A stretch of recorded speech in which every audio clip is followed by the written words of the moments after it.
If you're a gamer, then you may have been following the recent series of teasers for the highly anticipated Batman Arkham City game, a sequel to the critically acclaimed 2009 game Arkham Asylum. Interestingly, some of those hints for the sequel have been found as Easter eggs within the original Arkham Asylum game. A hidden room in Arkham Asylum was discovered by gamers in 2010, containing clues about the upcoming sequel that were coded into the game in 2009. This is pretty cool, but if you're playing on a pirated copy of the game, you won't be able to find it. Another Easter egg coded into the game is a glitch, affecting Batman's gliding abilities that only activates when the game has been pirated. A gamer once complained about the glitch on the developer's support forum, accidentally revealing himself as a pirate, to which the developers replied, "It's not a bug in the game's code, it's a bug in your moral code." Burn. This is a common form of copy protection used in a lot of video games. Most software will attempt to validate itself when it initially loads. Since this type of validation behavior is predictable, hackers can easily bypass it by creating a software patch that modifies the validation checker. So in order to make video games harder to crack, game designers hide different validation checks throughout various levels within the game, making it impossible for a pirate to complete the game even if they get past the validation screen. In a sense, the game's code is protected by a series of traps, just as wacky and improbable as the architecture of a video game dungeon.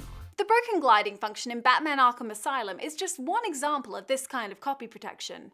Another example would be in Ubisoft's Michael Jackson The Experience game. If the game detects that it's been pirated, it will replace Michael Jackson's songs with droning vuvuzelas. And in the Japanese dating game Love Plus, the virtual girls will refuse to date anyone playing a pirated copy of the game, no matter what the player says. Some games even include clever anti-piracy measures hidden in the game's packaging. The original Monkey Island came with a paper disc that the player had to dial to unlock a password required to install the game. Leisure Suit Larry 2 had a similar feature, a little black book included with the game. The player had to enter the phone numbers of the right girls in order to play.